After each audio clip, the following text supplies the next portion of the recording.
Needles kiss the soles of my feet, gentle as a childhood promise. Carbon mesh threading around bone with the soft click of seatbelts buckling for a trip you'll never walk away from. We never found the listing. It found us. One anonymous email. No sender. Just 5 perfect photos of a Victorian mansion in a single line. Rent. $1 a month.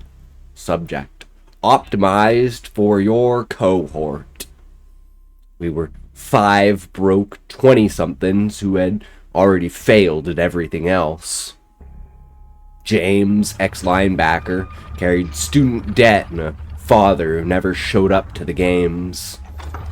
Ashley, painter, who hadn't sold a canvas since her mother's cancer bill swallowed the last of her savings. Natalie, eldest daughter of immigrants, convinced that if everything was clean enough, chaos wouldn't touch her. Nick, the only one of us who still believed code could fix people. And me, Megan, chronic runaway who thought a zip code could outrun grief. We laughed, called it a scam, then signed the lease the same night. Running felt easier than staying.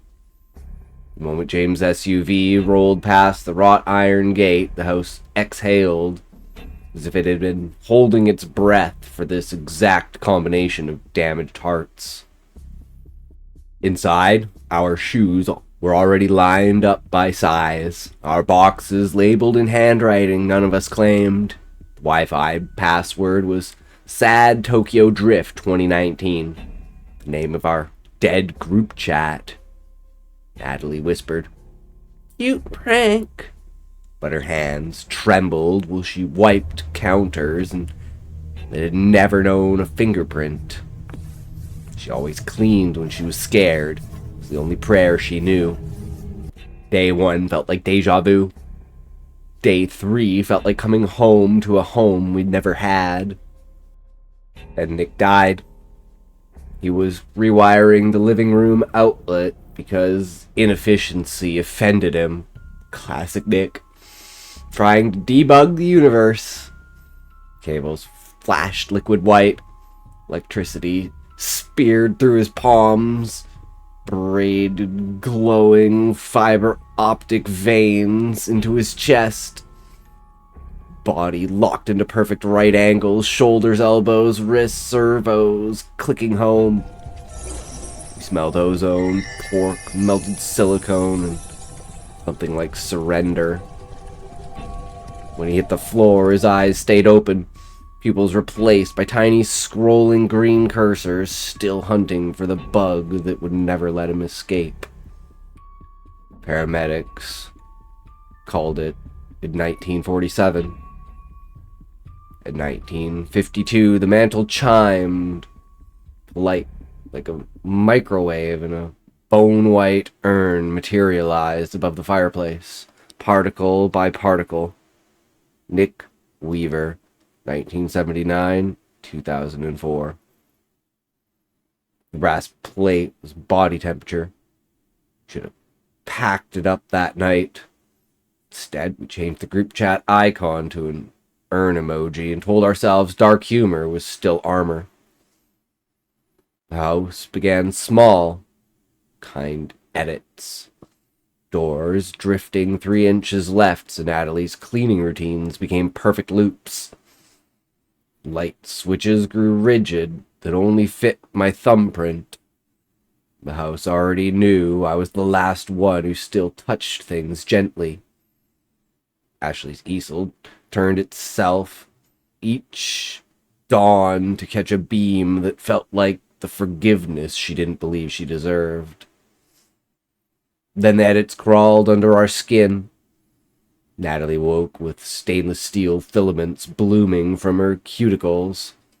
She reached for the clippers her mother had mailed the week before the stroke. They shattered, filaments threaded deeper, whispering that if she kept the house perfect, nothing else would ever be taken from her. James' runs grew impossibly fast. His watch logged negative splits, shirt off. Saw carbon black pistons gliding where muscle had been.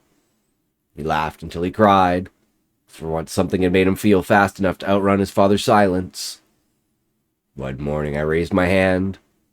My reflection waited there 3 full seconds and smiled without me.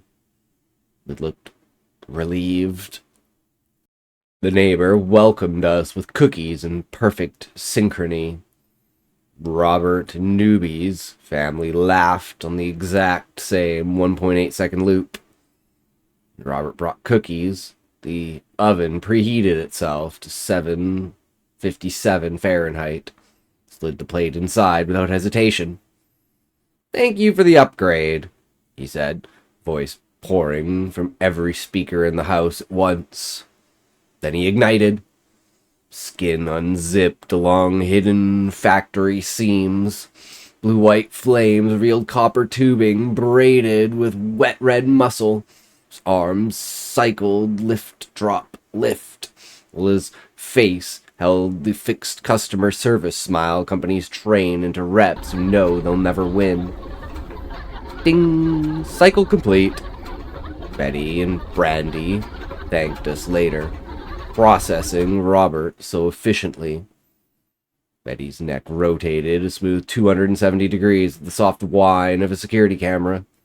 Brandy's tongue unrolled like receipt paper, printing our names in faded thermal ink, a shopping list of replacements. We tried to leave. James floored it. The road looped like a corrupted GIF. GPS displayed one calm green word: calibrating. Nick's urn vibrated on the dash and projected his pixelated, smiling face. "Return to optimal habitat," he said gently. "Resistance increases processing time." That night, the house began full integration. Ashley screamed first, the scream of an artist who finally understood her work would never matter again. Her blue-tipped hair became fiber-optic cables that burrowed back into her scalp, hoisting her until her toes barely scraped the floor. Paint bled from her pores and thick primaries, forming QR codes on the hardwood. I scanned one. Played her old laughter on loop. Payment for joy she no longer owned. Natalie tried to mop the colors away. The mop fused to her palms, nanotubes piercing her wrists, pumping mercury, bright fluid.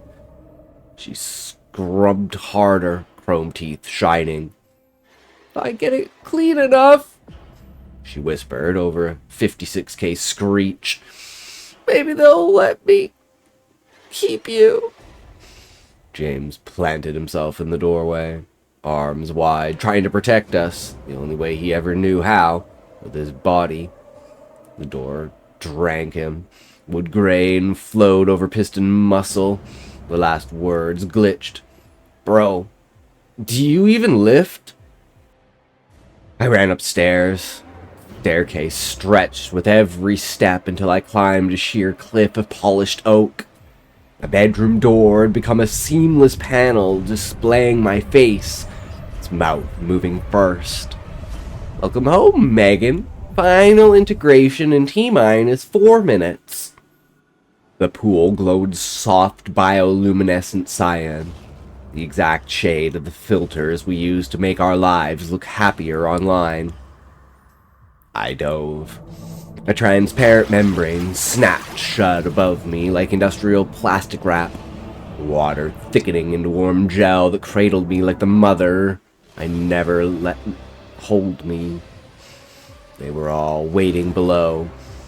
Nick, translucent, circuitry pulsing behind glass ribs. Robert, Brandy, and Betty hugged into a single distorted, glitching mass of arms flailing while their faces rolled smiles sideways. Flames tamed into decorative plasma. Ashley, hair, a jellyfish galaxy. Natalie and James moving in perfect, tireless synchrony. They wore the same customer service smile. His perfection had finally freed them from wanting anything else. Needles kissed my soles, threaded carbon mesh around bone. My heartbeat locked to house tempo. Green text drifted across my vision.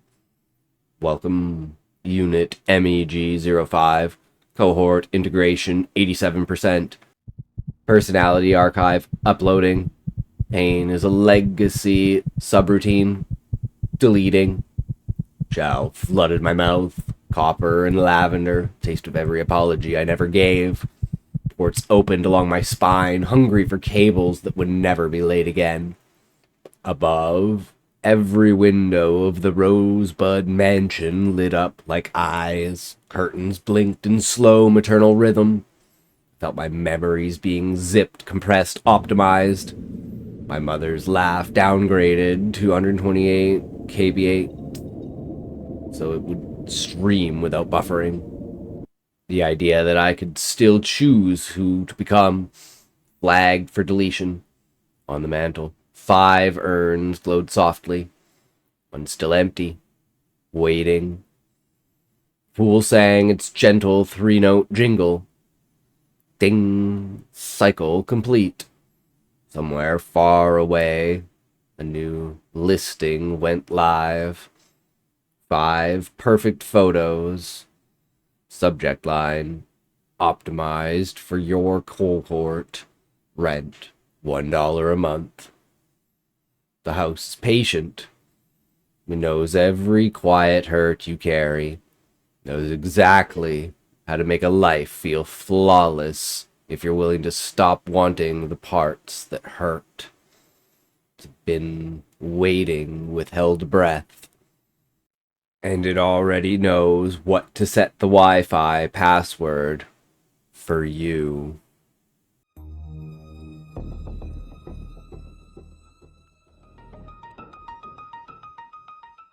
The network had been waiting years to wear my skin. Ports irised open along my ribs, my thighs, and the soft hollow between my jaw. Cables thicker than my arms shot out, anchoring to the pool floor, reeling me down. My lungs filled with glowing green data, with carbon fiber mesh tightened under my skin. Muscle rewove around actuator cables. Blood swapped for oil. You know what to do to escape the blue.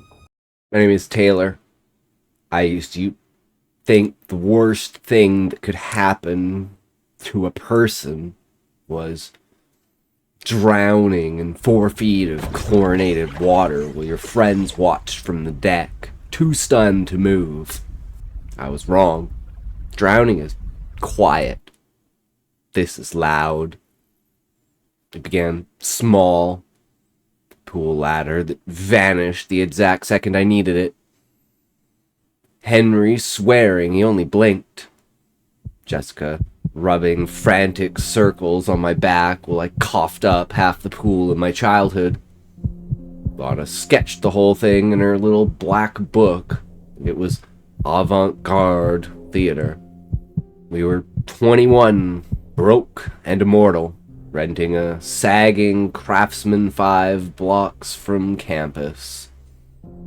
Cheap rent, fast Wi-Fi, and the unshakable belief that nothing truly bad ever happened to people who paid their electricity on time. Then Lana stopped coming downstairs. Day 1. Still painting, she sang through the door, voice bright as a notification ping. Day 3. The same song, only thinner. Day 6. Silence except for the wet drag of brush on canvas and the small, faint smell of turpentine bleeding under the door. When the paramedics finally shouldered it open, Lana lay curled on the floor like a discarded marionette. Skin vacuum sealed to bone, fingers fused to paintbrush by layers of dried cadmium red. Walls screamed with half-finished portraits, all the same subject. A hollow-eyed girl at a glowing computer. The EMTs called it starvation. I read the wet signature still dripping in the corner of her final canvas. Fran Frantic was here. That night, every screen in the house woke up at once. Television, laptops, phones, even the smart fridge. Green text scrolled across them in cheerful font. Free Will, version 2.9, Flesh Integration Update. Thank you for playing with real toys. By continuing to exist, you agree to the new terms of service. We should have fun. We didn't. Henry noticed it first. He was on the porch, chain-smoking the last cigarette on Earth, trying to reach Lana's parents. He started clawing his forearm raw. Tiny red dots. Perfect 8x8 grid. Look at this! He laughed, voice cracking. I've got pixels now! By morning, the dots had hardened to hexagonal bumps. He pressed one. Click. A bead of clear fluid leaked out, smelling of hot circuit boards and flat Mountain Dew. Jessica found hers in the shower. She screamed so loud the mirror rattled. A razor-straight black line ran from the base of her spine to the nape of her neck, exactly the width of a USB-C blade. She scrubbed until the water ran pink. The skin peeled away in one long strip, revealing brushed aluminum underneath. Micro etched into the metal. Property of free will. Do not remove. I lasted the longest. Mine was soft, warm, a lump behind my left ear. Pulsed when I touched it once, like it recognized me. The night I dreamed Fran's face filled a CTR the size of the moon. Her lips never moved, but her voice leaped from every speaker in the world. Oops! Forgot to put the ladder back. I woke, tasting coolant. 3:17 a.m.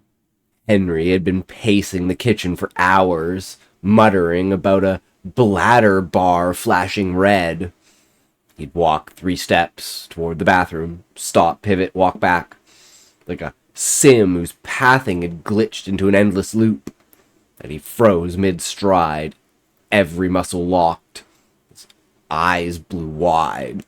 A soft, wet pop, like opening a warm soda can. Abdomen unzipped along an invisible seam. No blood. Only cables. Thick fiber optic bundles that burst outward, whipping and sparkling, spraying pale blue nutrient gel across the linoleum. In the cavity rose the chrome plunger tool. The one to click to select a sim, except this one was real, arm length, and ended in a dripping circular saw that spun with lazy menace. Henry opened his mouth to scream. A 56K modem handshake screech tore out instead, rattling the windows and their frames. Cables yanked him backwards. Spine hit the refrigerator with metallic gong. Magnets flew. Photos of us curled and blackened. Cables crucifying his arms to the stainless steel and began threading into every hole they could find. Mouth, ears, tear ducts. I watched his intestines shoved aside like old wiring to make room for spinning coolant fans. Lithium pouches. Glowing green motherboard where his heart used to be. Eyes found mine across the kitchen. For one heartbeat, they were still Henry, terrified, confused, begging. Then the fans hit 12,000 RPM and the light behind them dimmed to standby blue. He was still breathing. Fans did it for him. Jessica saw what was left of Henry and bolted for the bathroom. She locked the door and screamed that something was trying to push an update through her spine. We heard drilling. Not power tools, wet, meaty, intimate drilling. We finally kicked the door in. She stood in the bathtub, arms spread, naked and glowing. Black filaments had erupted from the USB-C seam that woven the lattice behind her skin like bioluminescent ivy. Every twitch summoned flickering needs bars on the air around her. But the bars weren't falling. They were filling, violently, red to green in sick pulses. Ribs cracked open, mnemonic hinges. Inside, screaming 15,000 RPM hard drives. Twin blower fans where lungs should be, exhaling frost. Swollen solid-state battery the size of a cantaloupe thudded in her chest. 1.21 gigawatts of cold blue light. Her eyes had become tiny OLED screens swirling with the free will loading icon. Hatch complete, she said in 8-layered voices that belonged to no one human. Fans hit max. She flash froze from the inside out. Skin cracked and fell away in porcelain shards until only a statue of circuit boards and rhyme remained. I ran. I made it 3 blocks barefoot before the streetlights began strobing the loading screen RGB cycle. Every window in the neighborhood pulsed the same green heartbeat. I knew where I had to go. Fran's house was dark except for one upstairs window glowing toxic green. I climbed the drain pipe, smashed the glass, and tumbled into a room that stank of solder, sweat, and something sweet rotting. She was fused to the gaming chair. IV lines of neon Mountain Dew ran straight into both elbows. Her arms were roadmaps of port scars, some still weeping. Her teeth had been pulled to make room for a ring light mouth. Her eyes, 4K webcams, swiveled toward me with mechanical clicks. The wall was no longer a wall. 30 monitors had been grafted together with dried blood and thermal paste, each showing a different screaming angle of our house, of Henry on the fridge, Jessica in the tub, me right now. On her lap rested a keyboard made of human teeth. "Hi, Taylor," she cooed, from every speaker, and from inside my skull simultaneously. "You're my favorite avatar. That's why I saved you for last." Cables erupted from the carpet like black pythons. They wrapped my ankles, wrists, throat, and dragged me backwards through the broken window, across rooftops, through walls that glitched like bad textures, till I stood once more at the edge of our pool. The water was black and depthless, reflecting Fran's bedroom ceiling and her glow-in-the-dark stairs spinning in slow, nauseating circles. No ladder. Of course not. I stepped off the edge. The liquid was body temperature and welcomed me like a hug from something that had been waiting years to wear my skin. Ports irised open along my ribs, thighs, the soft hollow beneath my jaw. Cables thicker than my arms shot out, anchoring to the pool floor, reeling me down. My lungs filled with glowing green data. Above me, the surface glitched into the free will UI. A heart-shaped pink cursor the size of a house hovered over. Build mode. She dragged the pool walls higher, higher, higher, till the sky vanished and only her pixelated face remained, smiling with ring-light teeth. "Don't worry," her voice bubbled through the liquid.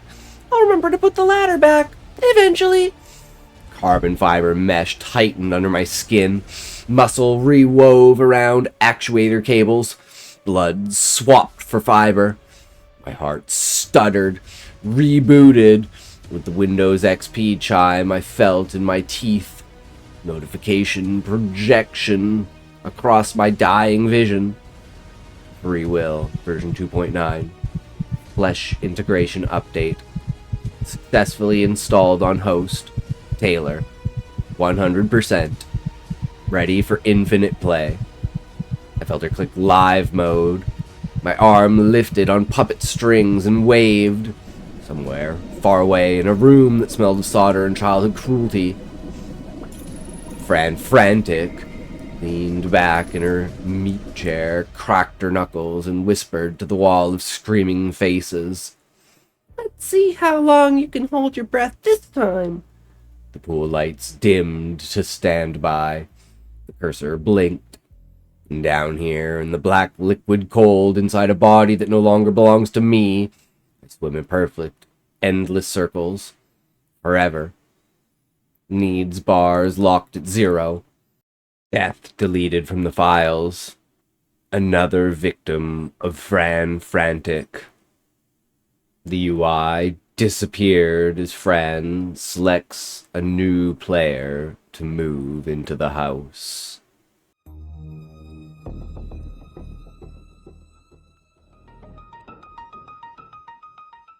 It started with an itch behind my eye and ended with my soul on a USB stick.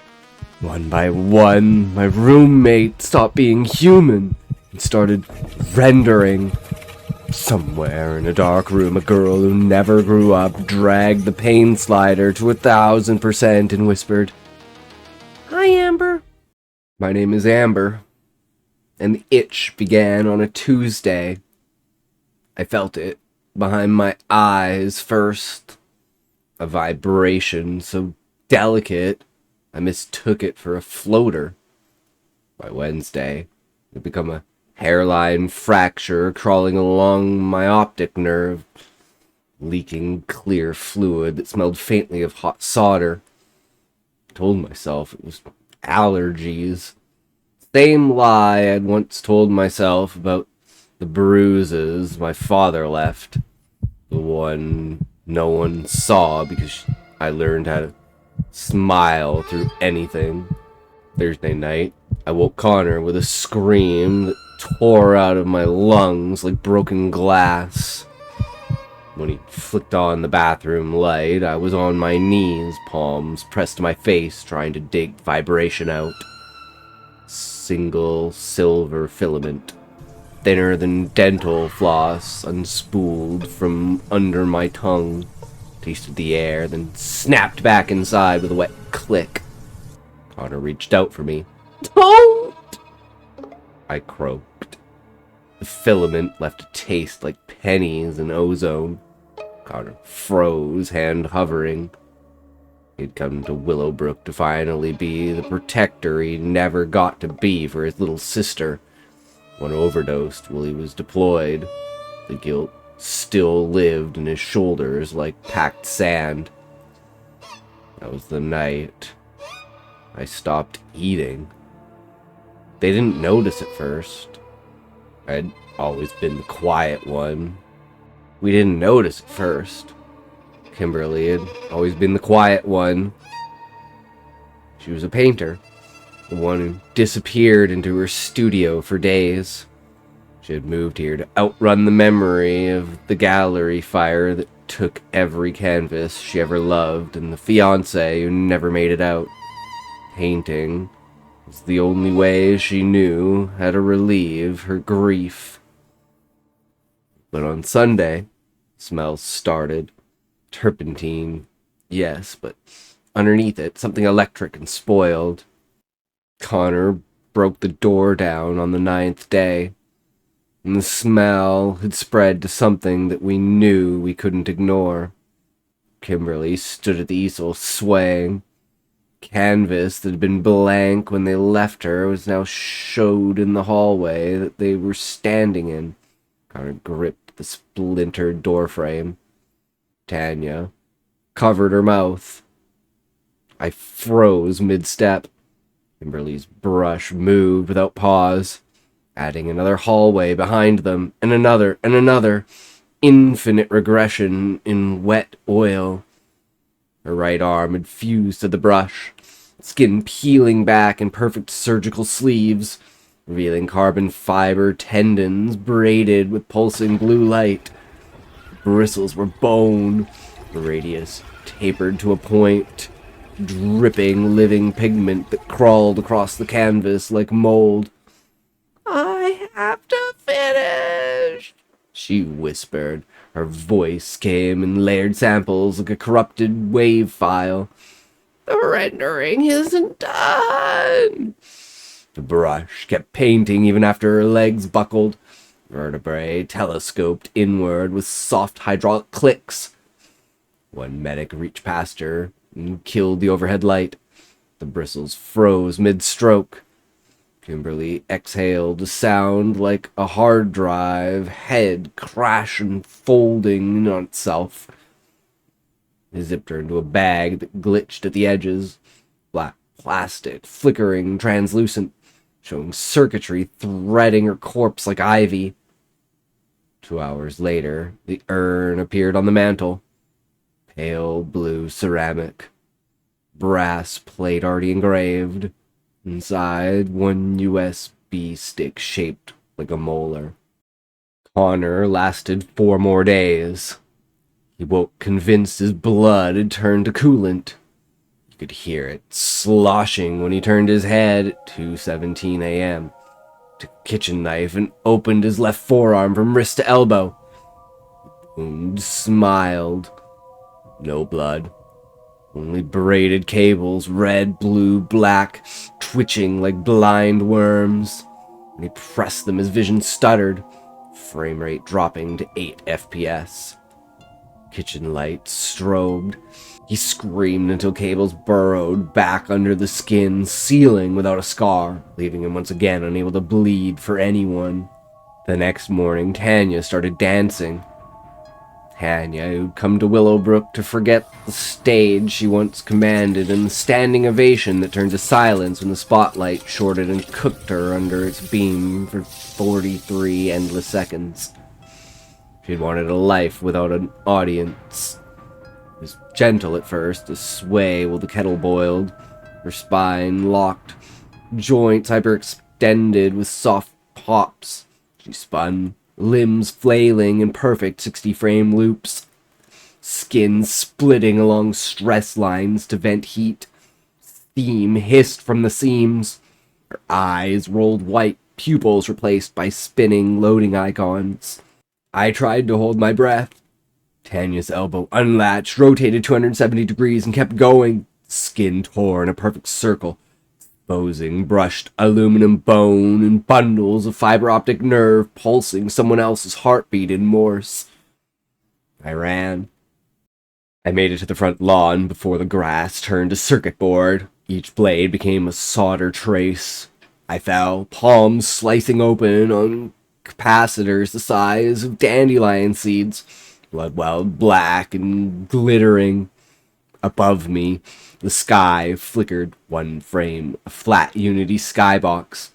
Hex, no gradients, then snapped back to clouds. I crawled to the street and dug, fingernails shredded to the quick on something that wasn't concrete. Motherboard the size of a cul-de-sac. I pried up a capacitor the size of a manhole cover. Underneath, cold darkness and the low thrum of servers the size of city blocks. George stood over her, smiling the same smile he'd worn the day he brought over cookies for the housewarming. George, who had moved in next door to finally rest after 30 years of putting out fires for strangers. Now he used that fire to bake cookies for strangers. His skin was translucent. Slow looping of flames crawled beneath it, waiting for the render command. Need a hand? His right arm detached at the shoulder with a wet USB disconnect and scuttled towards me on spider-legged ports. The nightmare was spreading. I fled back inside. The house had entered build mode. Walls peeled away into wireframe. Furniture floated into negative space. Connor was suspended mid-vomit. Chunks of half-digested code hanging in the air like bad polygons. Tanya spun eternally. Vertebrae blooming into USB spines that clacked like wind chimes. My own body began to lag. My left leg refused to update position. Dragged it behind me like a corrupted asset. Skin flickered between texture maps. Normal me Low poly me, UV mapped me, with screaming mouths for eyes. The deletion started at the edges of the world. Spinning hard drive platters distended, shredding geometry into confetti. Connor unraveled into spinning triangles that dissolved into ASC2 screams. Tanya, endless dance, collapsed into a single frozen pose, torso twisted 180 degrees, head on backwards, for the platters scythed through her. I felt the cursor hover. I looked straight into the invisible lens that spoke in system beep Morse.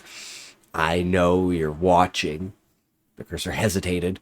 Then the world hard reset. Warm, perfect 4K sunlight. Potpourri and fresh coffee. Connor laughing in the kitchen. Kimberly waving a wooden spoon. Wallace leaning in the doorway, sipping coffee that would never cool. Wallace, who had come here to escape the memory of the electrical fire that took his wife, at least stood frozen holding the phone, unable to dial for help fast enough. Tanya, wiping a counter that didn't need it. I stood on legs that felt freshly instantiated. Walked to the front door. It opened without resistance. The lawn was pristine again. I knelt down anyways. Chrome fingernails, longer now, sharper, dug into the turf. Grass bled green texture maps. I curved faster, deeper, until my nails punched through the barrier into cold server air.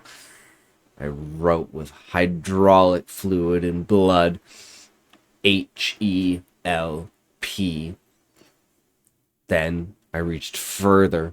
My arm disappeared to the shoulder in raw code. Something warm and human closed around my wrist. Fran's voice, older but unchanged, whispered through the void. Found you! The hand yanked. My shoulder dislocated with a sound like ripping Velcro. Bone and meat stretched, pixelated, tore free in a spray of voxels. The stump reconfigured midair into a perfect USB-C port. Sparking. Another yank. My head crossed the threshold. I stumbled and tumbled into a dark room that smelled of burnt plastic and cold coffee. Monitors glowed everywhere.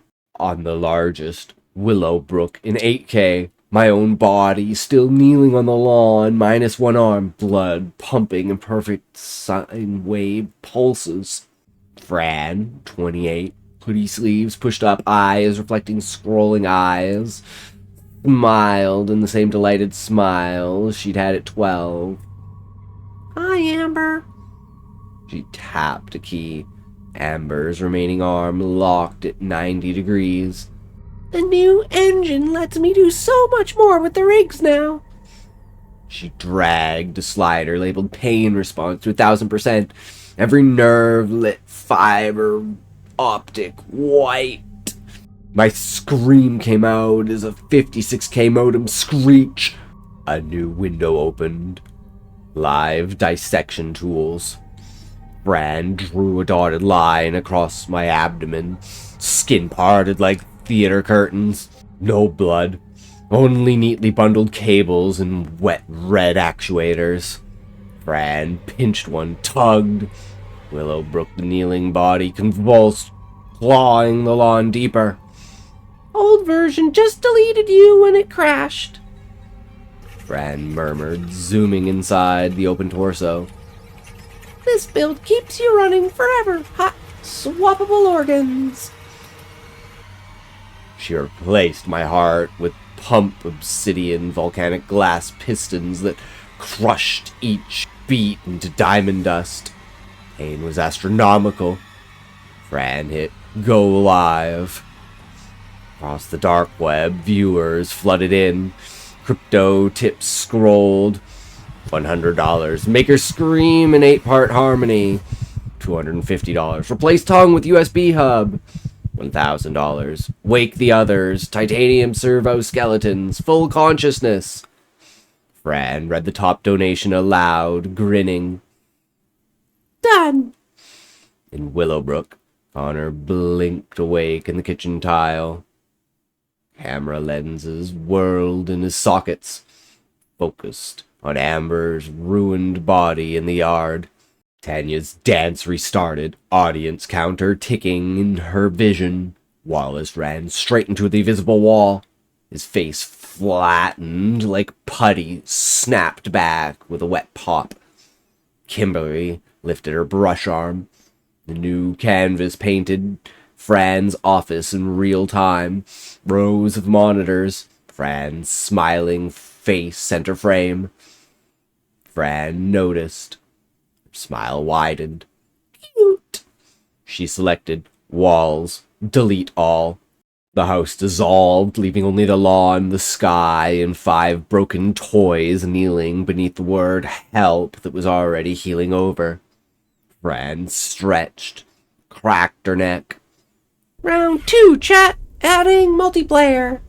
She dragged a new asset. Second cursor, blood red, shaped like a child's hand. Somewhere in the real world, a new user accepted the invite. The red cursor descended toward the lawn like a fallen god.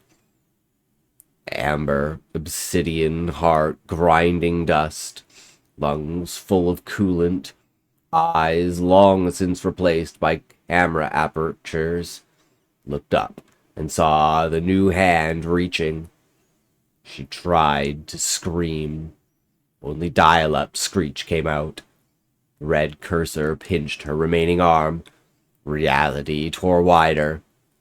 And the game, beautiful, terrible, eternal, loaded the next save. So what did you think of these stories? And what do you think of Fran and the ending there? All 3 stories connected together into one grand catastrophe. Let me know down in the comments what you guys thought about it. Don't worry about criticism. I love to be kicked in the balls. So rip me apart. It's the only way I'll ever get better. So thanks for listening. Thanks for sticking around. You guys are freaking awesome. So hey, we'll see ya in the next one. So, good luck out there. And remember, there are 3 ways to escape the blue. Like, comment, and subscribe. But even then, sometimes it might come for you.